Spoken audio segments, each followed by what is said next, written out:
Hey everyone, welcome to today's edition of One Single Story, where each weekday we offer a brief lesson from a section of today's reading from the One Year Bible. My name's Steve Mizell, and today, Rivenbark and I are joined by Alyssa, Bream. We're looking at Proverbs 27, 1 and 2. We're talking about humility and honor and how to put it in perspective. And we're going to talk about several things. One, today we're going to talk about what it means to plan for tomorrow without boasting about tomorrow. We're going to talk about how that current platform culture creates some difficulties between understanding the difference between influence and importance. And we're also going to talk about how to keep our self-promotion in check. So I hope you'll get a Bible and a pen and paper, and let's have a conversation and learn together.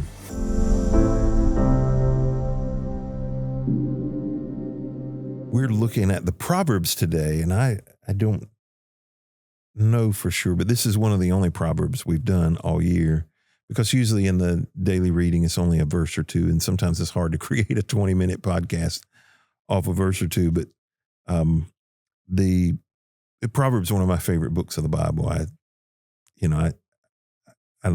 love Proverbs, mostly because of the practicality of it.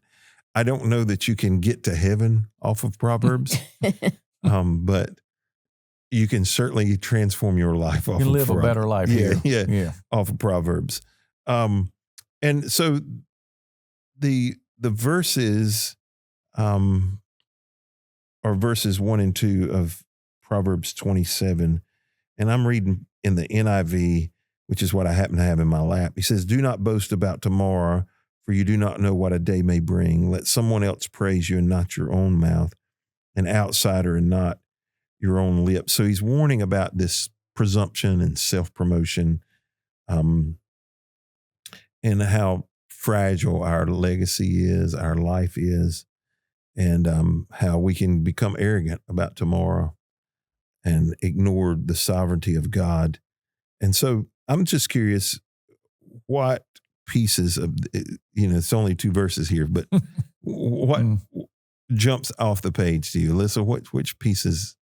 As I was reading it, the word stranger, and that's what the NLT says, a stranger, not your own lips. Mm-hmm. And a lot of times when we're thinking about somebody to praise you, you would maybe expect it to be somebody who's close to you, but that stranger maybe pushes that person that is even farther out, and not like necessarily somebody who's close to you, but like let somebody who just kind of glimpses what you're doing be like, hey, they're doing a good job. I don't know, the word stranger there kind of struck me as it'd be interesting to kind of see how different translations do that, because even yours was what word?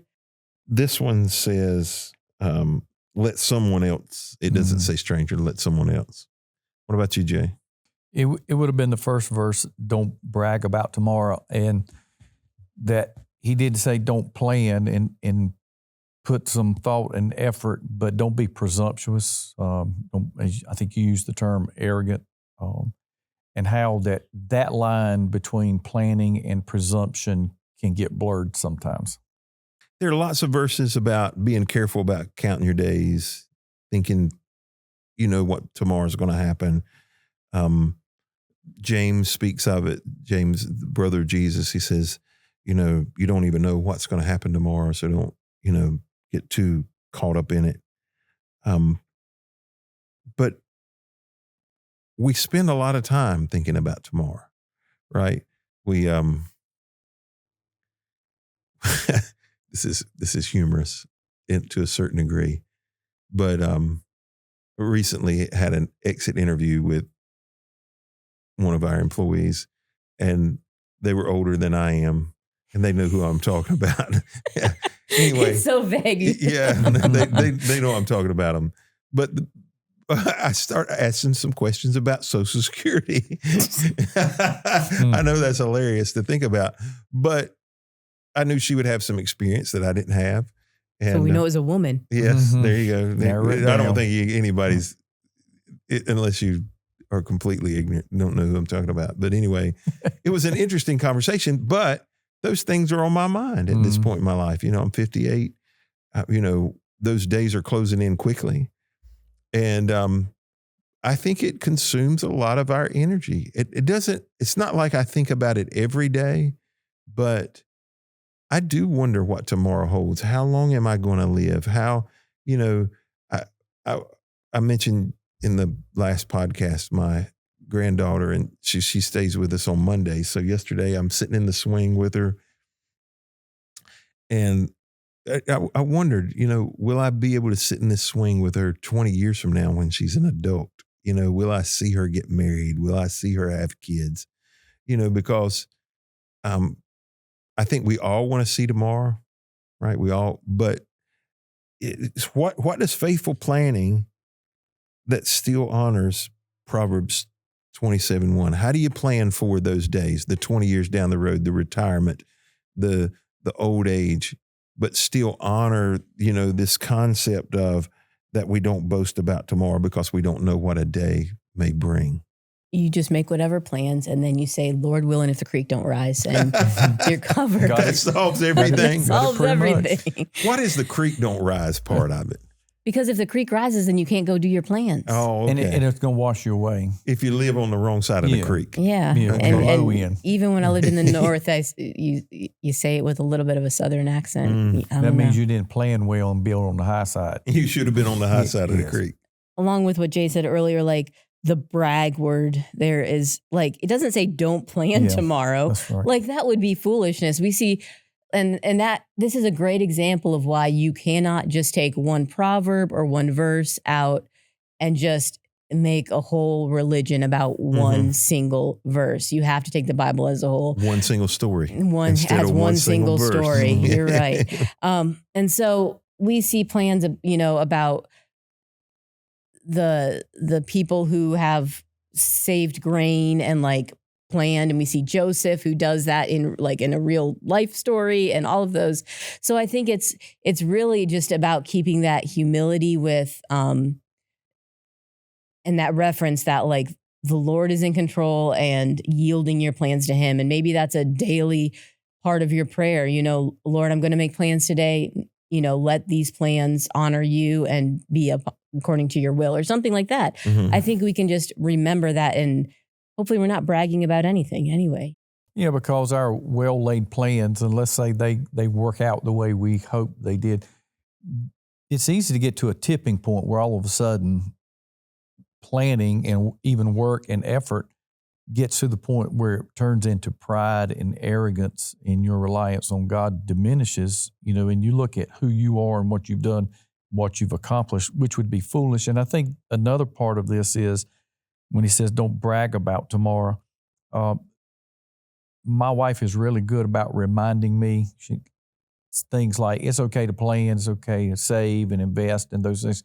She said, but you have somewhere to live, and that's today, and don't plan so much and look forward to the future so much that you forget to embrace and enjoy all the gifts and the blessings today in the process along the way. Yeah. That is a real difficult balance to have. I met a guy recently. It was the first interaction I'd had with him. First time I'd talked to him, and we were having a conversation, and he said, he was looking forward to retirement. And we're 20 minutes maybe into a first, and he says, I've got X amount in my retirement accounts. And I was like, yeah. Was it a big number? It was, I had more, but I didn't tell him that. That's what I wanted you to should have, say. when he said it, you should have said, that's all. That's what I wanted to say. That would have ended the conversation. I didn't say that. I did not. You just said it to all the people listening to the podcast. Well, I didn't say an amount. I just said I had more than him. He might have had $1 and I got $2. But I think that the boasting, it's like, I hate for people to ask me how many. I was at a ball game last night, and 2 different times I was asked how many people did we have in church on Sunday. I hate that question. It's the number one question usually. It is. How's your church doing? And what they mean is not, did anybody get saved? They don't mean that. Not are people growing? How many people are in life groups? They want to know how many you had in the season. Butts and and bucks is what they want to know. And I hate the question. I despise it. And I'm in a place where at least in my little circle, I could brag about it if I wanted to, but I know this is so dangerous, man. I know it. I know how easy it goes to your head. You begin to think, man, I did something. That's why we keep ours kind of low. We just don't want to deal with the temptation. It becomes anything that we become boastful about is dangerous. I don't think it's just about tomorrow or our retirement income. I think planning is critical. I think that when, in Proverbs 16, he talks about the heart of a man plans his ways, but the Lord establishes his steps. I think real vision for tomorrow has to have open hands. I don't think you can say, I'm going to do this tomorrow, because your plans may not be God's plans. And you may want to, you may have planned to, but sometimes it just doesn't work out that way. Verse 2, we live in a platform culture age, where everybody's got a platform, which is it's challenging. It's challenging. How does verse 2 speak to the current platform culture? He says, let someone else praise you and not your own mouth, an outsider, not your own lips. Well, as you said, our culture is, it's about being seen and heard, the selfies and self-promotion and social media posts. And because if you look at many folks' life based on that alone, you only see what they want you to see. It's very filtered in that regard. You think, oh, they're living this life and experiencing this, when in reality it's probably a long ways from that. And I think he's saying, live a life in such a way that people who know you, that are around you, they are the ones that can speak to who you really are because of what they've seen and experienced from you over a period of time. Yeah, I was at a church creatives conference, and one of the things, and I can't remember who said this, but that's fine because they don't need they don't need to boast about it. Was when you're working in creative fields and in churches, and that was the everybody in the building, worked or volunteered at a church. You really have to not care who gets the credit for good things. And I think that is part of this. You have to continue to do the right thing for the right reasons. And, you might not be the person that gets the pat on the back, even when you had a large part to play in it, but eventually that will come because you do the right thing for the right reasons for long enough, and people will start to recognize that and see your faithfulness. We've created a whole industry around influence. We call them influencers. And most of those, I want to get to this thing you talked about, strangers, giving you credit, or outsiders. Much of the influence industry, or you're influencing people that you've never met, don't know, all they have seen is your,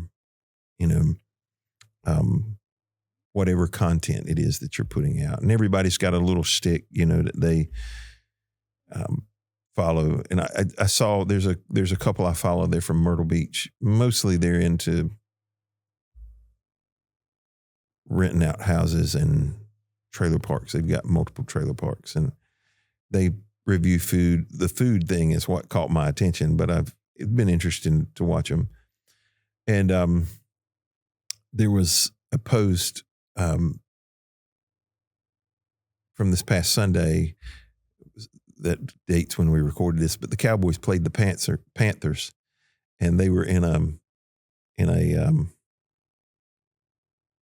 suite, and they had come out and they were in the hallway, and somebody had taken a picture, and Jerry Jones was out in the hallway, who's the owner of the Cowboys, and there were more people gathered around them than were gathered around Jerry Jones, Now, some of that may have been security issues, but I mean, these are people who had no platform, and very few people know much about them, but from a distance, they're influencing a lot of people. And I think we have to be careful that we don't confuse influence with importance, right? Just because somebody has influence doesn't make them important, or at least an important person that we should listen to. And, he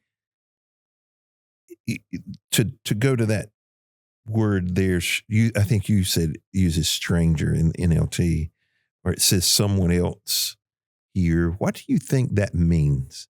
Do you think it means somebody who's way in the distance? 'Cause I'm going to tell you what I think it means, but do you think it means somebody way in the distance? Somebody you don't know? How do you interpret that? Let a stranger or someone else give you praise. What do you think it means? Again, I think it's what they have seen or know of you based on their experience. For some people, their perception of who you are or who I am, they are very distant in relationship, but they know this much or presume to know this much. And the smaller that circle gets, the more they actually know. Those are the people that can actually speak truth about who you are and the kind of person that you are. I don't think in reality that it can be like a stranger. I mean, those things happen from time to time where, you're sitting in a restaurant and you pray with your family and a stranger comes up and is like, hey, that was, but that isn't the norm. I don't think that's what we should do and like work for a stranger to be able to do that. But I think to be able to find those people in your life who maybe are encouraging and who are, maybe that's their gift, but maybe I think you just have to build those relationships. And so that when we're thinking about self-promotion, we don't need that because we feel like people around us are supporting us and encouraging us. And if you don't feel like you're getting that, maybe that's when people push towards that self-promotion. Like, hey, I don't have enough of a spotlight. I'm going to talk about myself in this moment and how good I am, because they aren't getting that validation from other people. And really, our validation needs to come also from who we are in Christ, not from even a stranger's mouth. I think that validation is challenging. I know it's challenging, one, for me to give it. And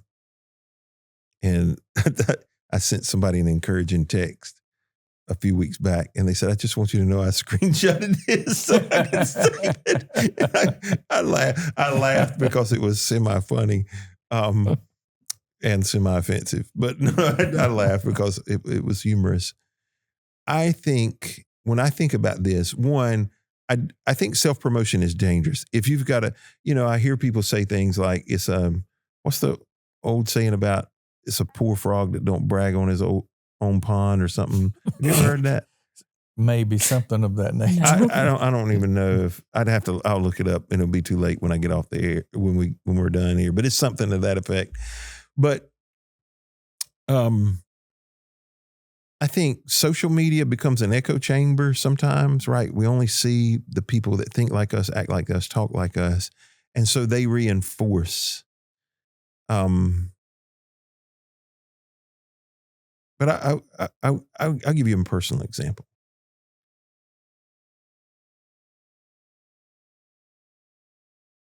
Last week, someone stopped me, and they were very intentional to stop me. And I was somewhat nervous when they stopped me, because I do not believe I'm at the top of their list of people. I sometimes, as a matter of fact, I feel like this is probably not true. Some of this is probably on me, that everything I say gets picked apart, and they stopped me and said, I just wanted you to know that the last month have been the best preaching I've ever heard you do. And that was all they said. And there were a couple of things I took away from that. One, they were not in my circle. They weren't a stranger. right? But they certainly were an echo chamber. They're not going to be the person who walks by me every Sunday and say, that was a great message. That's just not even in their nature. And when I think about that stranger or someone else, I think if we're not careful, we will enclose ourselves with people who will assist us in our stupidity and our ignorance and our arrogance, because they may serve some benefit from that. But I think we have to understand that some of the biggest compliments will be paid to us by people whom we've proven ourselves to, either through consistency or integrity or whatever the reason is. Maybe 1,000 reasons.